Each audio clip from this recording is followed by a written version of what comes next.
Et nous voici à Saint-Raphaël, dans le sud-sud de la France. Suivez-moi. Bonjour.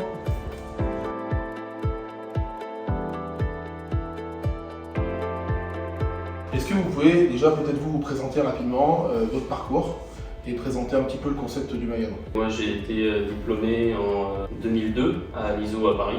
J'ai fait ma dernière année en alternance à Paris chez Grand Optica. Et puis après je suis passé chez Afflelou et j'ai fini chez l'Indépendant parce que je voulais retrouver le vrai métier d'opticien. Comment vous êtes arrivé ici déjà de Paris Je suis arrivé ici avec mon ex-femme, j'ai divorcé et je suis resté ici quoi. Et je suis arrivé chez Elodie parce que je travaillais chez Atoll et ça me convenait plus au niveau du métier. Et voilà, et ici on avait l'optique et l'audition et moi je voulais avoir les deux domaines qui étaient complémentaires. Ok, donc ça fait combien de temps que vous bossez ici? 4 ans. Le concept du magasin? Alors le concept, on a fait de l'optique avec beaucoup de créateurs et des lunettes qu'on ne trouvait pas chez tous les opticiens de Saint-Raphaël, qui était un peu le but pour se démarquer. Au niveau fournisseur verrier, on n'a qu'un verrier, c'est Seiko, avec qui on est content et on n'a pas de soucis. On met en avant le Made in France, puisqu'on essaie d'avoir des verres français. Après, on est surtout sur rendez-vous, parce que comme on a les deux métiers, on a besoin d'avoir du temps pour chaque métier. Donc on est essentiellement sur rendez-vous. Ok. Pour un client, qu'est-ce qui vous différencie des concurrents indépendants d'à côté? C'est qu'on prend du temps même pour une vente optique. Ouais. On va prendre un rendez-vous d'1 heure pour expliquer nos produits, faire le choix de lunettes. Okay. Après, on n'a pas de colonne, on fait tout à la main. Ouais. Pour nous, c'est plus professionnel. Ok. Ouais. Et en audio, pareil, s'ils ont besoin, l'avantage c'est que si on fait de l'optique et qu'ils ont besoin d'un réglage, on peut aussi faire les deux en même temps. Ok. Comment se porte l'activité en général en ce moment?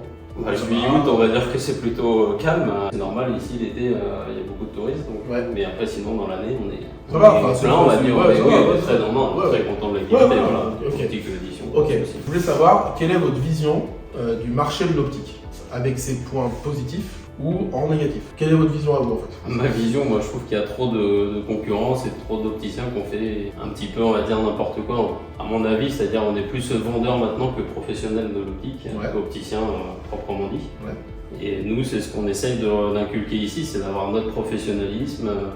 On est opticien à part entière, le choix de monture, le choix des verres, le conseil, et pas vendre que du prix. Par exemple avec des mutuelles, on va mettre ce verre-là parce qu'on a choisi la mutuelle, non.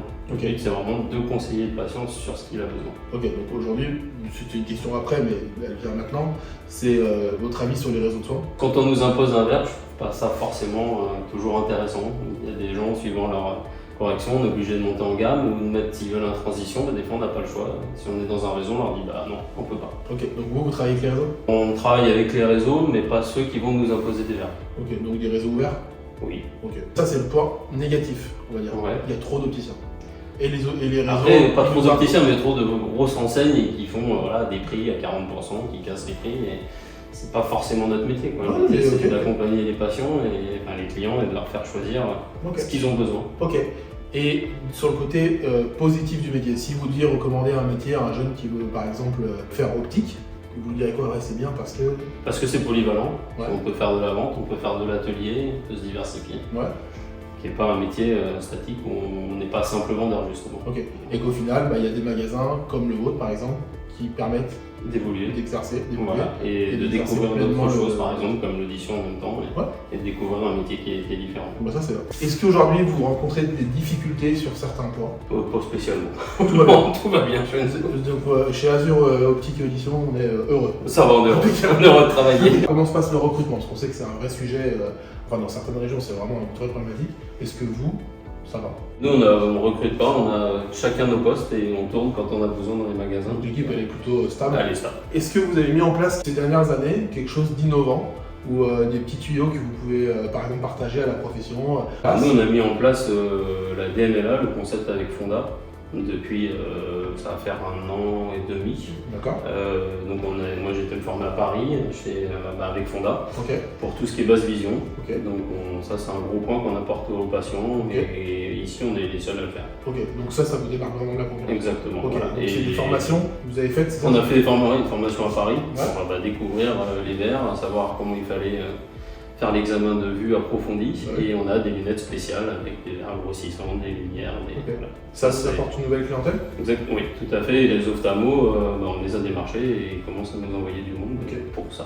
Top, ça c'est cool. Demain, vous êtes nommé ministre de la Santé. Quelle est votre première mesure, ou en tout cas la mesure phare que vous voudriez mettre en place si vous aviez en final le pouvoir sur le marché de l'optique? Après, ce que je trouve dommage, c'est qu'on impose des verres de base, alors qu'on pourrait peut-être mettre un verre moyenne gamme pour tout le monde, et si vous voulez monter en gamme, comme les montures. Mettre une monture à 30 €, c'est ridicule. À la rigueur, on met une monture à, je sais pas, 150 € pour tout le monde, et si vous voulez plus cher, vous payez plus cher comme les verres, mais qu'on donne la possibilité d'avoir un verre correct au départ. Donc, on parle du 100% santé. C'est ça. Et on dit qu'aujourd'hui, le produit il est peut-être trop bas de gamme. Pour certaines corrections, voilà. Donc on garde le 100% santé, c'est ça, mais on fait évoluer la gamme sur les verres comme sur les montures. Exactement. Ok, l'opticien moyen. Oui. Comment il a évolué? Qu'est-ce qui a changé en 20 ans pour l'opticien? En bien comme en mal? Alors moi je trouve que les opticiens, on est considérés comme des vendeurs maintenant, et plus comme un opticien professionnel. Et donc c'est ce qu'on a essayé de recréer nous, chez Azure Audition Optique, c'est d'avoir un vrai professionnalisme et un métier d'opticien, c'est-à-dire de faire ses montages devant les patients, de pouvoir faire un montage sur les lunettes clients alors que des fois on ne peut pas dans certaines enseignes. Et voilà, et le vrai métier c'est ça quoi, on est un professionnel avant tout, on n'est pas un vendeur qui vend une paire de lunettes et des verres. Mais du coup vous avez l'impression que ça a dérivé vers le côté vendeur? C'est ça, on n'a plus le métier d'opticien vraiment proprement dit. Et un point positif? On a développé la deuxième paire, par exemple avec Aflelou qui a apporté beaucoup de choses aux patients. Quoi. Ok, vous le faites... On fait la deuxième paire. Okay. Comment vous voyez, alors là c'est vraiment pas comment vous aimeriez, mais comment vous voyez vous, l'évolution du métier dans 10 ans? Si dans 10 ans on se dit, bah tiens, allez, bon dans 10 ans, qu'est-ce qui a changé? Parce que l'idée c'est qu'on regarde la vidéo dans 10 ans, on se dit, qui a des raisons? Parce que c'est exceptionnel les réponses. Ah, incroyable. Donc, moi dans 10 ans, pour moi, il n'y aura plus d'opticiens vraiment.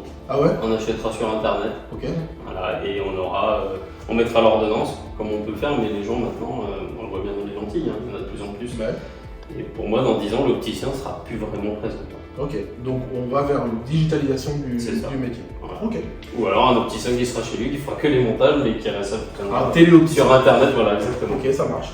D'ailleurs, vous pensez quoi de la téléophtalmologie? Alors, je n'ai pas pratiqué, donc je ne peux pas savoir. Ok. Vous pensez que ça peut être une évolution? Moi, c'est comme les médecins en télé, je ne vois pas comment on peut diagnostiquer une maladie. Voilà. Non, mais l'idée c'est d'avoir votre avis. Donc, si on a besoin d'une ordonnance, oui, mais pas forcément d'un diagnostic. Ouais, c'est ça. Ok. Je voudrais avoir enfin votre avis, si possible, sur les syndicats professionnels. Alors, en audio, il y a un super syndicat, en optique, pas extraordinaire. Ouais, pourquoi? C'est-à-dire qu'on n'est pas défendu. Quand il y a des lois qui passent, elles passent, on n'a pas notre mot à dire. Alors que les audios, quand c'est quelque chose, ils sont tout de suite là. Est-ce que vous pensez que c'est parce qu'ils ne vous donnent pas assez d'informations? Non, mais on va parler des réseaux fermés. Ouais, voilà. Alors pourquoi le syndicat il dit pas pourquoi vous nous imposez des verres? Alors ok, on marche avec vous, mais pourquoi on a des verres imposés spécialement pour cette correction-là? Ok, moi le syndicat, c'est fort. Ouais, c'est ça. Okay. Moi, je les connais sur internet, mais on n'a jamais eu quelqu'un qui nous a appelé ou qui s'est présenté ou qui nous a dit je peux vous défendre. Ça manque de terrain. Voilà. Et on s'est jamais intéressé, c'est-à-dire qu'on n'a jamais eu de retour, quoi que ce soit, même un article sur les syndicats optiques. Mais ça, c'est un vrai. Alors que les syndicats audio, vous pouvez lire, ils sont tout le temps dedans. Ok. Enfin, dire, il y a ça en nouveauté, le 100% santé quand il est sorti en audio, voilà ce qu'on va faire, voilà ce qu'il va y avoir. Il y a toujours des choses. Qu'est-ce que vous attendez de ces vidéos? Ce que j'attends, c'est qu'on découvre le métier d'opticien et qu'on puisse faire parler les opticiens, mais sur la vraie valeur de leur métier. Quoi. Ok. Et pas forcément des prix. Comme on a aujourd'hui avec Flou, une paire, 2 paires, 3 paires, un grand top 40%, Optical Center. Voilà, c'est un opticien à la base, c'est quelqu'un qui est visagiste, qui fait la monture en fonction du visage, qui donne le conseil sur les verres, le choix des verres, le choix de l'anti-reflet. Comme quand vous dites un verre anti-lumière bleue, il y a des gens, ils ne savent même pas ce que ça veut dire et on le met d'office et c'est pas forcément utile. J'entends. Dans un magasin d'optique où vous êtes 10, comment vous voyez la répartition idéale? 100% diplômés? Non, il y a des gens bien qui sont monteurs-vendeurs et qui sont aussi compétents. Ouais. Mais il faut un minimum de formation. Ouais. Moi, je vous donne mon expérience chez Grand Top. J'avais des gens qui étaient formés, qui sortaient de chez Darty ou Carrefour. Honnêtement, quand il y avait un souci, c'est le diplômé qui venait régler les progressifs, les réglages. Ouais. Donc c'est dommage. Quoi. Mais sur 10 personnes, c'est quoi la répartition idéale? La moitié. Moitié diplômé? Voilà, moitié monteur-vendeur, mais qui est formé. Ok, on passe aux questions tac au tac. On y va? Allez. Ray-Ban ou Persol? Persol. Atelier ou examen de vue? Examen de vue. Chemise ou polo? Polo. ROF ou FNOF? Snof. Montage à chaud ou montage à froid? À froid.